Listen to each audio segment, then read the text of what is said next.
में देश की नैया, किसके हाथ में देश की नैया। समझे मैडम दीदी भैया, समझे मैडम दीदी भैया, अपने हाथ में देश की नैया, अपने हाथ में देश की नैया, अपने हाथ में देश की नैया, अपने हाथ में देश की नैया। हम यहाँ पे कोई नाच या तमाशा दिखाने नहीं आए हैं। हम यहाँ अपने नाटक के माध्यम से अपनी जनता को, आप सबको मतदान के अधिकार से अवगत कराने आए हैं और उसकी महत्ता को समझाने आए हैं। क्योंकि नाटक समाज का दर्पण होता है, आईना होता है। उस दर्पण में एक सच्चाई दिखाने के लिए आए हैं। तो आइए ले चलते हैं आप सभी को एक आम भारतीय परिवार की ओर, जहाँ पे घर की गृहिणी अपने अधिकार और कर्तव्य से बेखबर है। अरे कहाँ चले गए? आता जाता तो कुछ है नहीं। रोज सुबह बाजार में जाके बैठ जाते हैं, न जाने क्या करते हैं वहाँ जाके।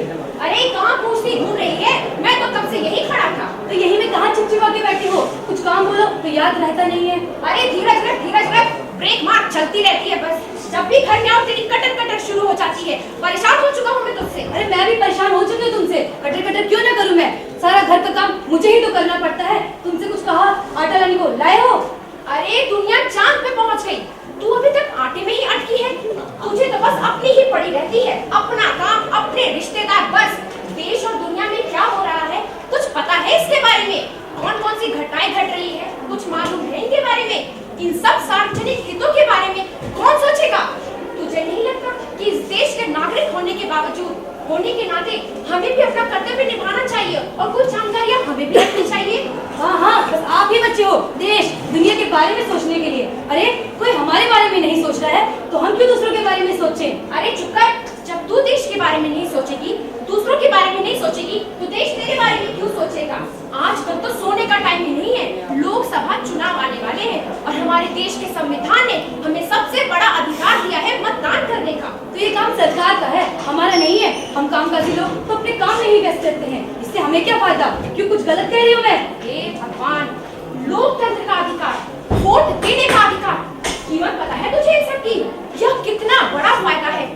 प्रत्येक नागरिक को अलग अलग तरीके से, न जाति, न धर्म, न लालच के अपने मतदान का सदुपयोग करना चाहिए। तभी तो देश विकास करेगा, राष्ट्र विकास करेगा। चलो ठीक है, अगर हम वोट देने जाएं तो उसके बदले में पैसा मिलेगा क्या? पैसा पैसा पैसा। वोट को यदि हम 1 लाख में बेच दें तो धिक्कार है हम उस वोट पर। और 4 आने में अगर हम बिक जाए तो क्या बात होगी?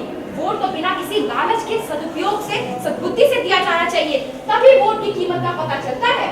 हाँ आप सही कह रहे हैं। मुझे अपनी गलती का एहसास हो गया है। अब हम दोनों मिलकर वोट देने जाएंगे। सिर्फ तू ही नहीं, पूरा देश जाएगा और मतदान करेगा। आज हम ये प्रण लेते हैं, मतदाता बनेंगे, मतदान करेंगे। अब चलते हैं एक ऑफिस की ओर, जहाँ एक शिक्षित बॉस अपने अधिकार को तो जानती है बट अपने कर्तव्य को निभाना नहीं चाहती, और कैसे उसी की एक कर्मचारी उसे अपने कर्तव्य को निभाने पर विवश कर देती है।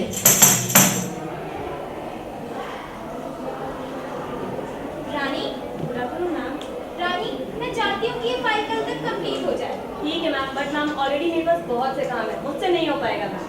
अगर ये फाइल कंप्लीट नहीं हुई तो मेरा लाखों का नुकसान हो जाएगा। सॉरी मैम, मुझसे नहीं हो पाएगा। क्यों? मैम तब मैं नहीं आ रही हूँ और मुझे वोट देने जाना है। तुम इन फालतू के कामों में ध्यान मत दो। अगर हम वोट नहीं देंगे तो क्या सरकार नहीं चुनी जाएगी? मैम ये मेरा अधिकार है और मैं एक भारतीय नागरिक हूँ, मैं कल वोट देने जरूर जाऊँगी। ठीक है, तुम जाओ, अपने अधिकार का प्रयोग करो। मैं कहीं नहीं जाऊँगी। मैम मतदाता बनना भी तो जरूरी है। अरे मैं मतदाता हूँ, मेरे पास वोटर ID कार्ड है और मुझे इसके कई फायदे भी हैं। मैम सिर्फ मतदाता बनना जरूरी नहीं है, मतदान भी करना जरूरी है। जब सरकार ही नहीं सोच रही मेरे बारे में तो मैं क्यों सरकार के लिए सोचूं? मैम सिर्फ फायदे और नुकसान से सरकार नहीं चुनी जाती। हम सबका एक एक वोट कितना कीमती है। अगर हम सब वोट डाले जाए तो एक अच्छी सरकार बनेगी। नहीं, सरकार देश नहीं चलाती, हम जैसे बिजनेसमैन चलाते हैं।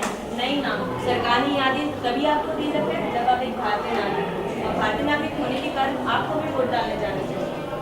ठीक कह रही हो, मुझे भी अपने अधिकारों का प्रयोग करना चाहिए और अब मैं भी मतदान देने जाऊंगी।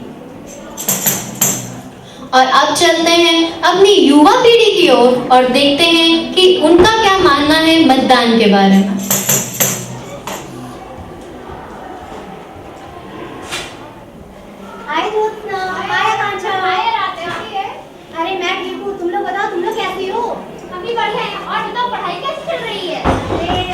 अच्छा पढ़ाई का क्या, वो तो चलती रहती है।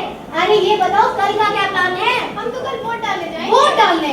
पता है ये मेरा पहला वोट है जो मुझे मेरी पसंद की सरकार चुनने का मौका देगा। अरे आकांक्षा, मैंने इतने दिनों से प्लान बनाया था कि हम लोग मूवी देखने जाएंगे और तुम लोग इतनी लंबी लंबी लाइनों में खड़े होकर वोट डालोगे। तुम्हें पता है एक वोट से क्या हो सकता है? एक वोट अच्छी सरकार बना सकता है, उसे बनने से रोक भी सकता है। नहीं जोशना, तुम लोग फालतू के चक्कर में पड़े हो। अरे अभी हमारी उम्र है वोट डालने की। अरे अभी तो हमारे मौज मस्ती के दिन है, घूमने फिरने के दिन है, और ये काम तो वैसे भी बड़े बुजुर्गों का है। नहीं आराधना, तुम्हारी बात समझ नहीं रही। ये हमारा अधिकार है जिसमें हमारा भविष्य निर्भर करता है।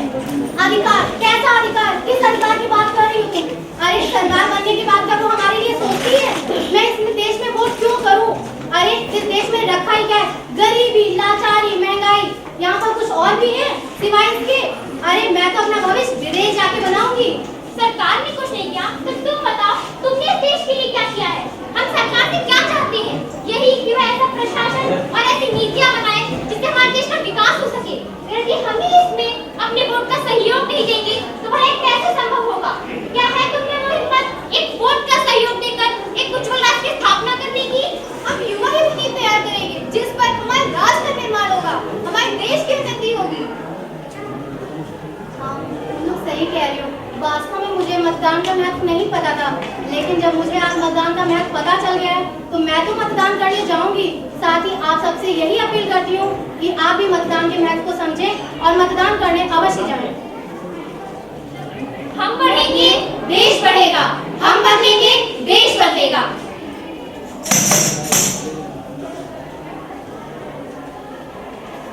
ना धरना करना है, ना क्रांति करनी है।